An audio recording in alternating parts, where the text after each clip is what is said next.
Sir வணக்கம். வணக்கம். சொல்லுங்க சார். சார் ஒரு இடம் வந்து பவர்ன்றது என்னன்னா, பவர்ன்றது நம்ம அந்த இடத்த டெவலப்மெண்ட் பண்ணுறதுக்காக தான் கொடுக்குறது. அவர் ஓனர்ஷிப் செய்ய முடியாத வேலைகள் நம்ம செய்கிறதுக்காக கொடுக்குறது தான் பவர். நம்ம பவரே வச்சு நம்ம ஓனர்ஷிப் கிடையாது.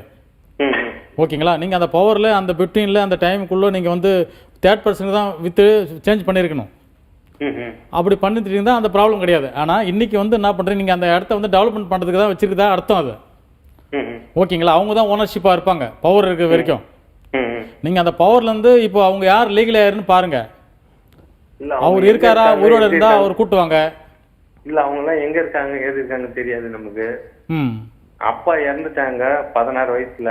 அந்த பணத்தை வச்சு நம்ம செட்டில்மெண்ட் பணத்தை வச்சு நம்ம இடம் வாங்கினோம். சரி. சின்ன பிள்ளை எல்லாம் மைனராக இருந்தோம்.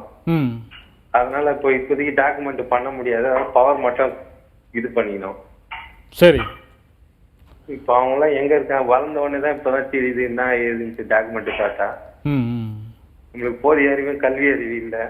சரி, ஓகே. இப்போ சட்ட ரீதியாக நீங்கள் அணுகணும்னா இப்படி தான் அணுகி ஆகணும். அவங்க லீகலியரை இது பண்ணி தான் டாக்குமெண்ட் ஃப்ரேம் பண்ண முடியும்.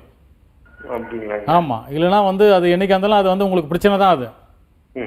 ஆமாம். நீங்கள் வேறு அப்ரூவ்டு வாங்குறதுக்கு பிளானிங்கை வாங்குறதுக்கு எதுக்கு போனாலும் அது ப்ராப்ளம் வந்துட்டு தான் இருக்கும்.